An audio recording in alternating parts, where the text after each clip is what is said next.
Alright, well what we're working on today is a 2004 Ford Mustang. This Mustang has a bad power steering pump. So what we're going to do is I'm going to disconnect the pressure line and the return line right there. I'm going to take this pulley off, and there's 3 bolts behind that pulley. There's the new one. Got 3 bolts in there. Okay. And here's some of the details about it. This is the installer remover that I'm using.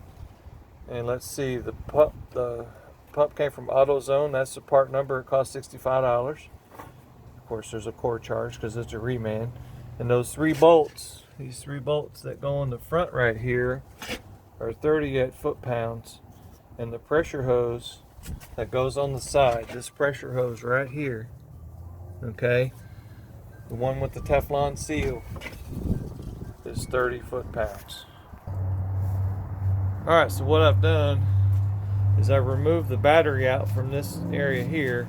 I'm going to take this hose off, see what size this hose is.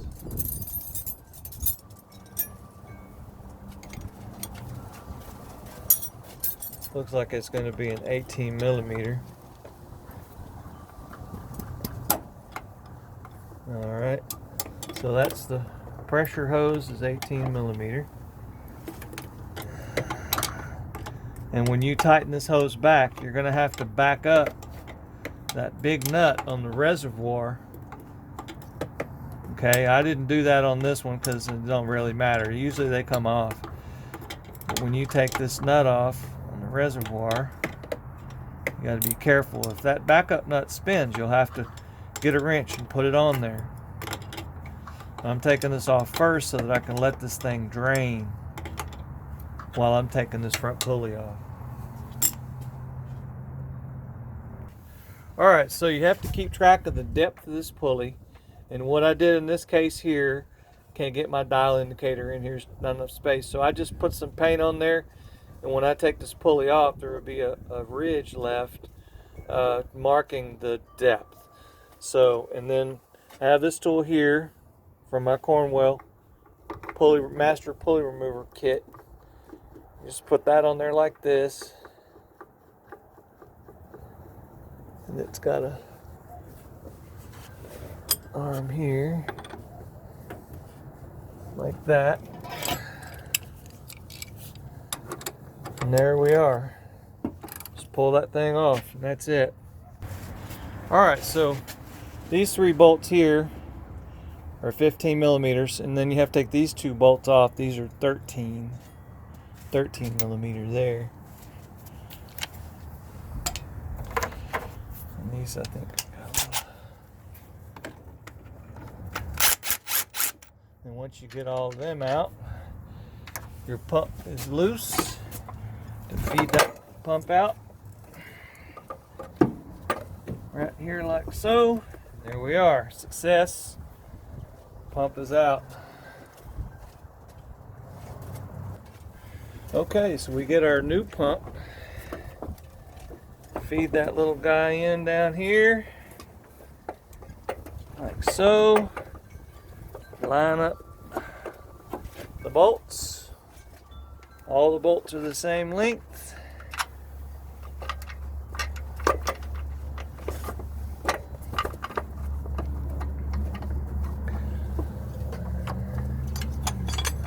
And these bolts here, they torque down to 38 foot-pounds. And then we've got these 2 nuts here, which I didn't look up the torque spec on those, but those are probably not as much. I would say at least 10 foot-pounds less.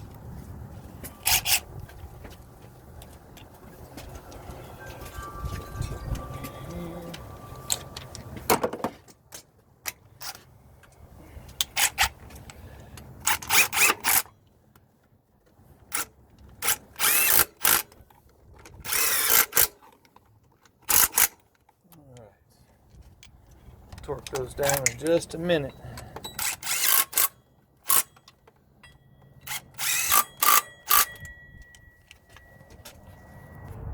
Okay, so I'm going to torque these down to 38. There we go, they're pretty close.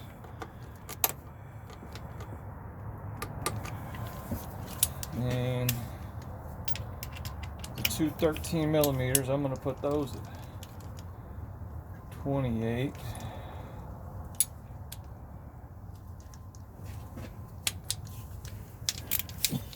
Alright. Those are good. There we go. Success.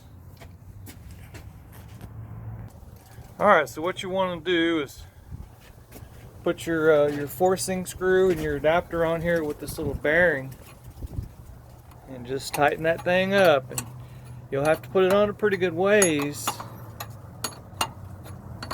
Just don't want to go too far, okay? You want to put it back the way it was. Now I marked it with some paint. Whoops. Marked it with some paint so it's easily identifiable what the depth is. And you can mark it any way you want. You can scratch it with a scratch awl. Might be a little harder to tell, or you can measure it if you have a depth indicator. I couldn't get my dial indicator in there, so but if this is not lined up properly, okay, the belt won't line up right and you'll have problems.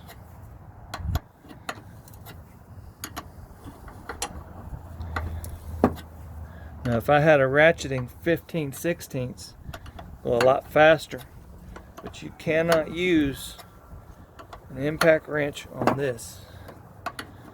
No impact wrenches. You'll tear up something and then have to do the work again.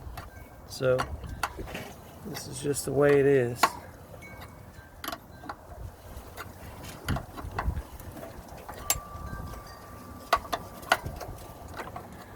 And if you mess up and you can't figure out what the depth is, you can put a straight edge across there with the crankshaft straight edge and line it up with a long straight edge.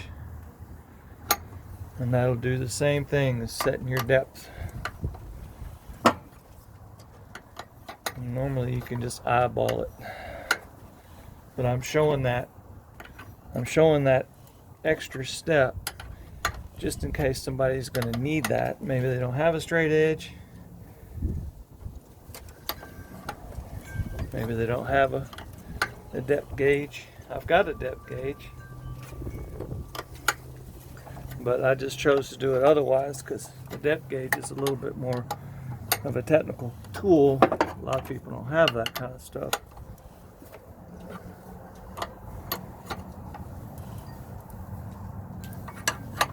Alright, let's have a look and see what our depth looks like. And see, you can loosen this thing up a bit and move it back. And you can see in there where I've got that paint mark. I know you can't see it, but I can.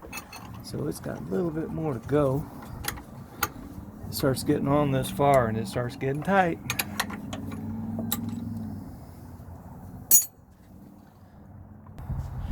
Okay, so I got a straight edge and I just wanted to show, put that straight edge across the crankshaft and you can see how close this is to being square with this crankshaft. And so that's the only thing, you know, that you want. You want it to be alignment. So that's the alignment procedure for that. Just a quick, easy way of doing it.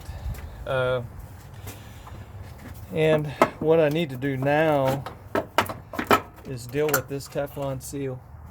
Now, I've messed with these before, and this is what it looked like when I took it out. It's in pretty bad shape.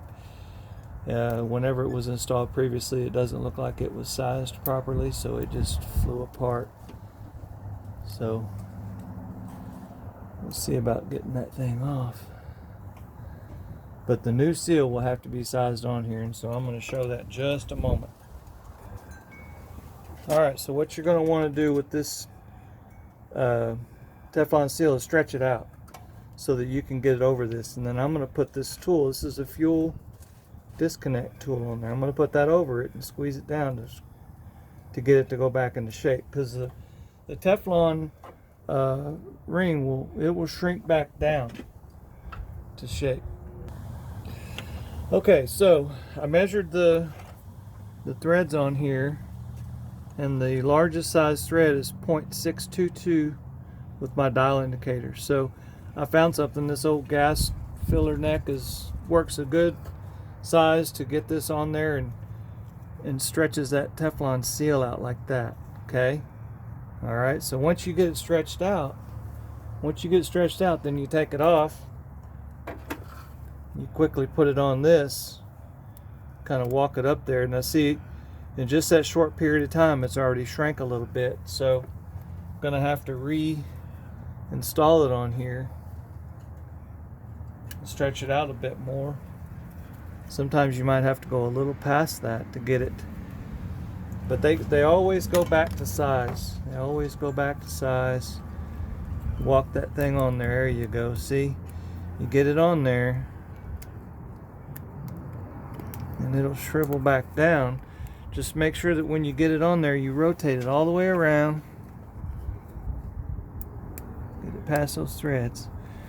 You rotate it all the way around and make sure it's not twisted. See, all right, so we're not twisted. I'll have to clean this up. It's got a little bit of a roll in it. I'll have to clean it up a little bit. But then you just wait for it to shrink down a little bit. Need to measure the ID of that hole and see what we got. Alright, so I got it cleaned up pretty good. I've put this resize tool, and I've just made this resize tool out of a fuel line. So I just put that on there to help that Teflon shrink down a little bit.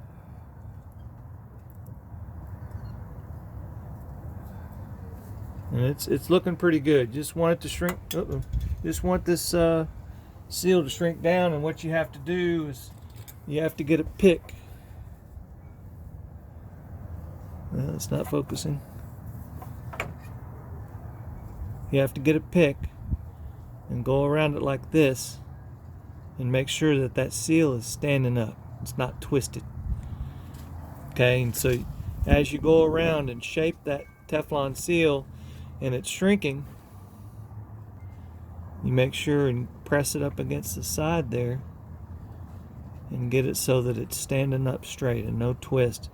And it's just been a few minutes and I've fiddled with it, and it's shrunk up to this inside diameter right here. I think it's 6.22.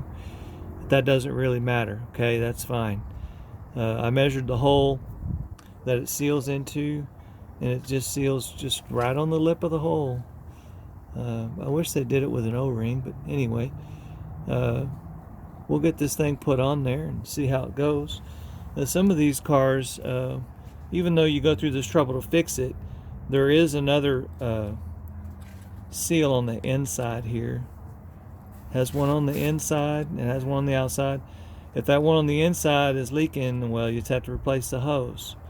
There's nothing you can do about that. So, but we're just taking care of this one on the outside because we've taken it apart. The one that was on there is destroyed.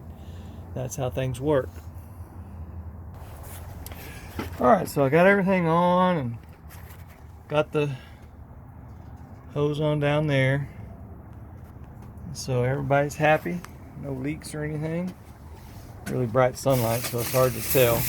But I'm going to put that belt on and get this thing back together, and y'all have a good day. Thank you.